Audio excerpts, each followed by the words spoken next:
In the heart of Igbo land, there was a small bustling village called Omoaka. The village was known for its lively markets, where people sold everything, from fresh yams to colorful beads. But beyond the noise and excitement, there was a tiny mud house at the edge of the village. And in that house lived a beautiful but poor orphan girl named Nnenna. Nnenna had lost her parents when she was just a baby. They had been farmers, and one day, a terrible sickness came to the village and took them away. Since then, Nnenna had lived all alone, with only the birds and the trees as her friends.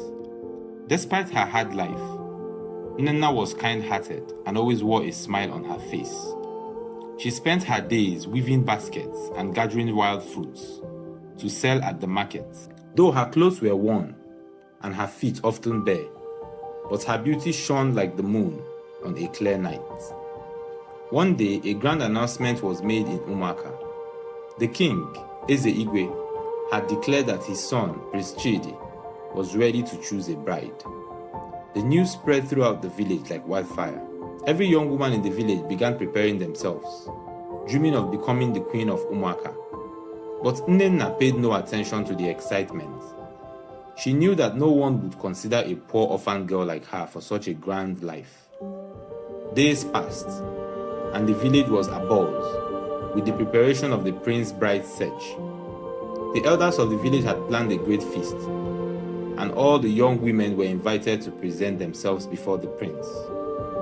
The prince would then choose the one whose beauty and kindness touches his heart. On the day of the feast, Nnenna was in her little house, feeling a little sad. She knew she wasn't going to the feast. She had no fancy clothes or jewelries, and she didn't believe she stood a chance. But as she sat by her small fire, roasting a few yams for dinner, there was a knock on her door. Surprised, Nnenna opened the door to find an old woman standing there. The woman was bent with age, and her clothes were ragged, but her eyes sparkled with warmth.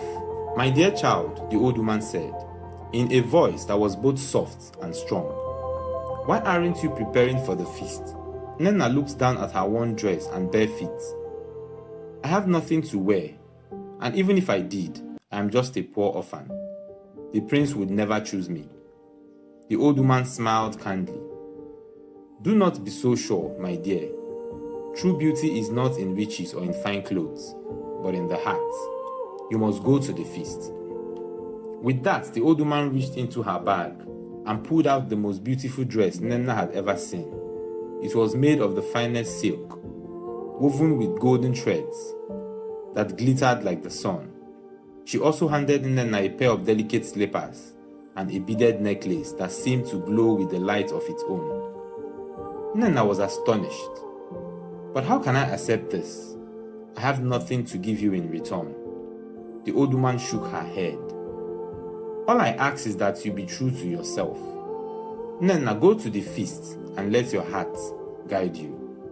With that, the old woman disappeared into the night, leaving Nnenna standing there with the beautiful gift.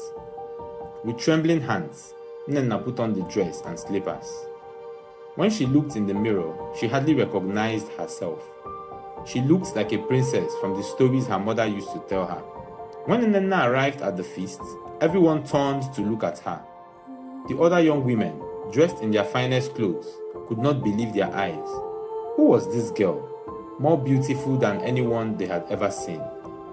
Prince Chidi, who had been sitting on the grand chair at the head of the feast, also noticed Nnenna.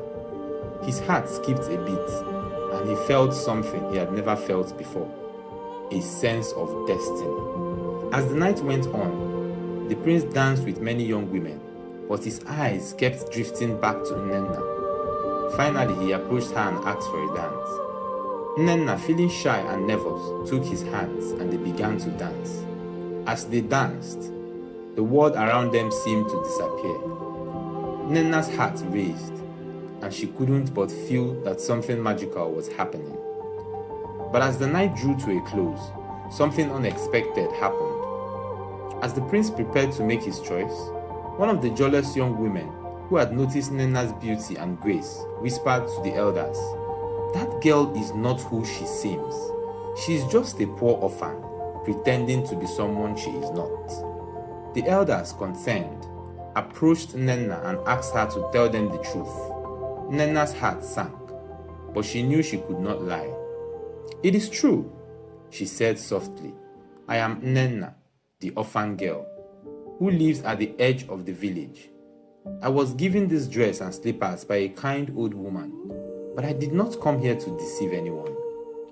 The crowd gasped, and the other young women began to murmur, thinking that Nnenna would surely be sent away. But Prince Chidi stepped forward, his eyes filled with determination. "It does not matter who you were before," he said. "What matters is who you are now. Nnenna, your kindness and honesty has touched my heart. It is you I wish to marry." The villagers were stunned. How could the prince choose such a poor orphan over all the other well-dressed, well-spoken young women? But Prince Chidi's mind was made up. He knew that Nnenna's beauty came from within, and that was the kind of beauty he wanted by his side as his queen.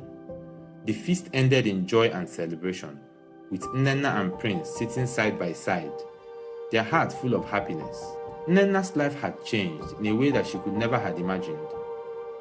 She had gone from being a lonely orphan to becoming the beloved queen of Umuaka. As for the old woman who had given Nnenna the magical dress and slippers, she was never seen again. But Nnenna knew that she had been sent by the spirits to guide her to her true destiny. From that day on, Nnenna and Prince Chidi ruled the village with kindness and wisdom. They made sure that no one in the village ever went hungry or felt alone, and they were loved by all. And so, the story of Nnenna, the orphan girl who became a queen, was told for generations, a reminder that true beauty and goodness comes from the heart.